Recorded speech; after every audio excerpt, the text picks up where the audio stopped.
Did you know? According to data from relevant professional institutions, as of August 23, the box office of the Chinese film, All In, has exceeded 3 billion renminbi, becoming the 19th Chinese film in history to achieve this milestone. As China's first film to uncover the entire overseas online fraud industry, audiences who watched it expressed that they gained a clear understanding of the fraud tactics for the first time, exclaiming, "It's terrifying upon careful thought. I never knew scammers had so many tricks. So, this is how they swindle money from our pockets."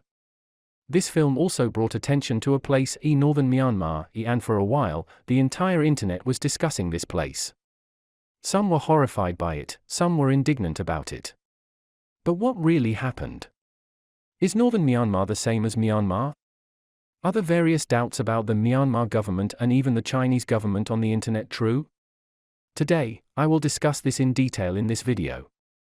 Let's watch today's video together. When it comes to Myanmar, many people think of it as a magical place with pleasant scenery and beautiful landscapes. Many Chinese people dream of going to Myanmar, especially the northern part, believing it's a place full of opportunities, wealth, and where most people speak Chinese. Little do they know that only those who have actually been there understand that Northern Myanmar is a living hell, and everything experienced there will be unforgettable. Those who have been there once never want to go there again in their lifetime.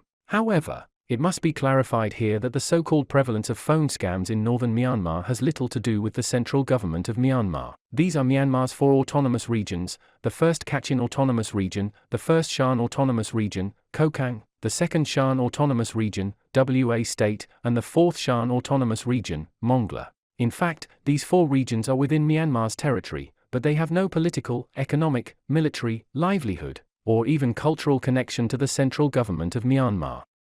The official language of WA State is the Linsang dialect of Yunnan, China.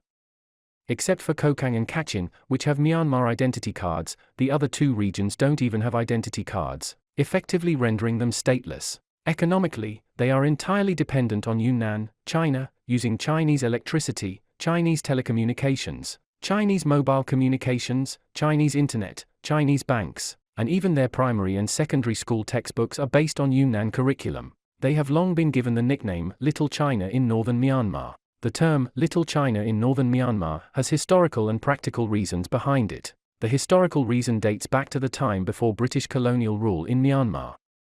The area north of Mandalay was not part of Myanmar then. It was situated near China and was under the influence of various Chinese dynasties and the Dali Kingdom, ruled by local chieftains. The Kokang people, for example, are Han Chinese who migrated to that mountainous region during the late Ming dynasty. After British colonialism took hold in Myanmar, their influence expanded into northern Myanmar, and they signed border agreements with the Qing dynasty, demarcating the boundaries. However, these agreements were not recognized by the Republic of China. It wasn't until the signing of the Sino-Burmese Boundary Treaty between the People's Republic of China and the Union of Burma in 1960 that many areas of northern Myanmar came under the Chinese territory, such as the Jiangxing Sinpo area within the Kachin state that people are familiar with. The practical reason lies in the fact that today's 4 special administrative regions in northern Myanmar are, in essence, the 4 military regions of the Communist Party of Burma, CPB.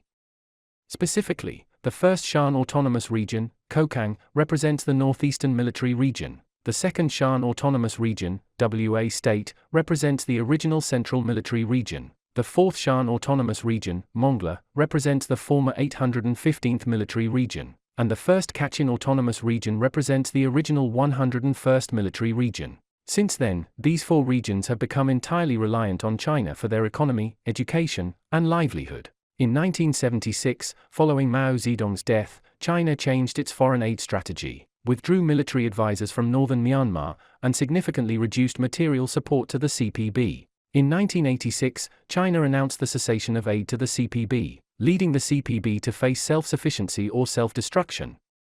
Warlords began self-rescue efforts. On March 11, 1989, Peng Jiasheng, the commander of the Northeastern Military Region of the CPB, announced his detachment from the CPB and accepted reorganization by the Burmese military government. Kokang became the 1st Shan Autonomous Region, with Peng Jiasheng as its chairman. On April 19, 1989, Lin Mingxian, commander of the 815th Military Region, also announced detachment from the CPB and became the 4th Shan Autonomous Region, namely Mongla. Lin Mingxian became its chairman. The 101st Military Region became the last hope for the CPB central leadership. They entered the 101st Military Region from Tungcheong, hoping it could recapture Kokang and WA State. In September, Ding Ying, commander of the 101st Military Region, also announced rebellion and once again escorted the CPB central leaders out of the country, handing them over to the Chinese side. The 101st Military Region became the first Kachin Autonomous Region.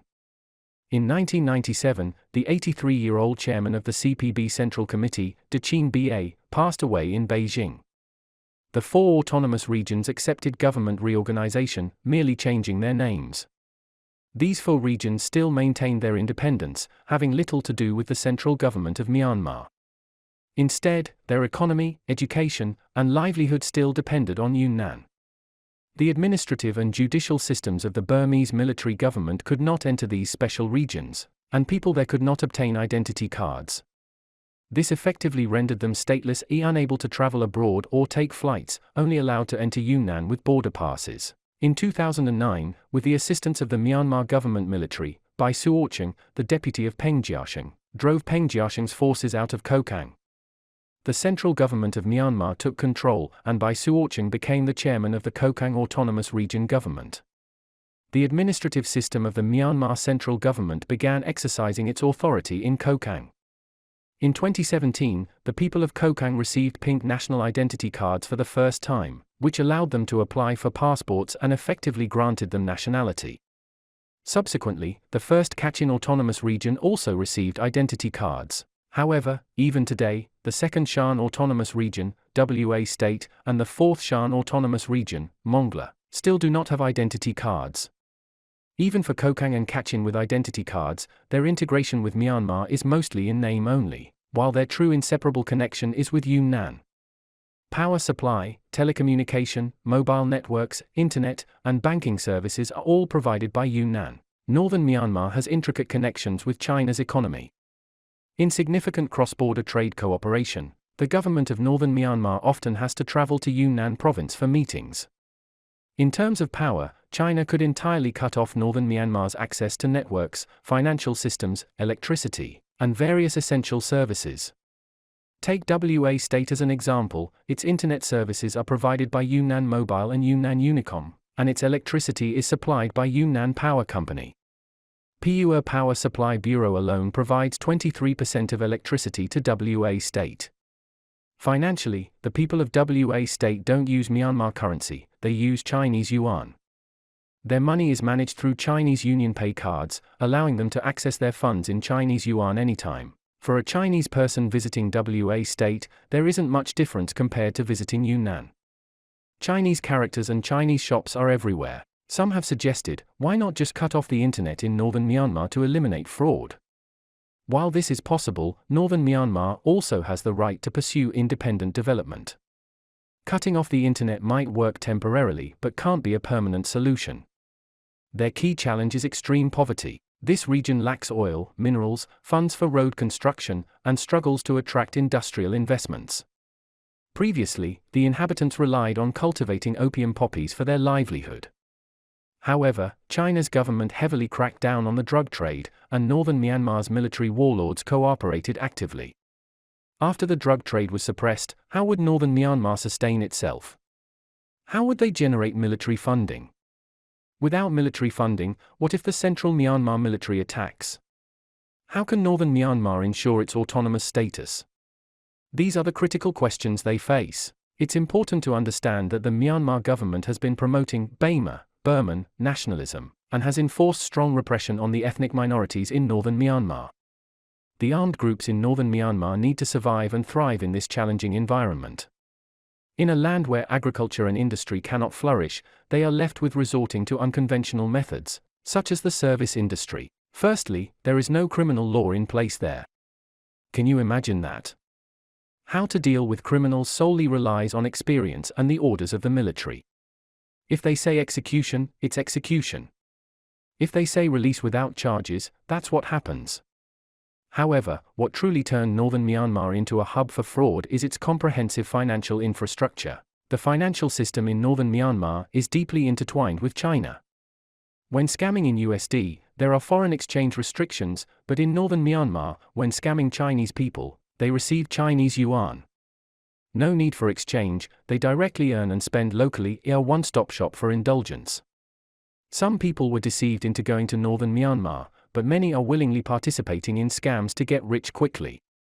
The real victims are mostly in China, innocent, law-abiding citizens. It's primarily the scammers who have gathered en masse in Northern Myanmar. With the emergence of the telecommunications fraud industry, high-rise office buildings and luxury hotels sprung up in Northern Myanmar, and even the special economic zone in Sihanoukville, Cambodia, rapidly grew due to the telecommunications fraud industry. Dirt roads were transformed into concrete ones. For the local government in Northern Myanmar, telecom fraud became a quick way to make money. They won't encourage these warlords to do legitimate business. They initially aimed to establish casinos. Later, a multitude of online gambling companies were introduced, which eventually evolved into a cluster of telecommunications fraud. From the drug trade to the telecommunications fraud industry, Northern Myanmar has transitioned from one form of criminal activity to another. The root cause is that conventional industries can't sustain the warlords and can't lift the local population out of poverty. From opium cultivation to telecom scams, there's nothing legitimate about it. The good news is that China and Myanmar have decided to take joint action against fraud groups in Northern Myanmar. However, the bad news is that completely eradicating the warlords in Northern Myanmar is unlikely. Once telecommunications fraud is eliminated, what path of wrongdoing will these warlords follow next? What will be the next dark industry in Northern Myanmar? That's the even more concerning question. What are your thoughts on this matter? Feel free to leave your comments. See you next time.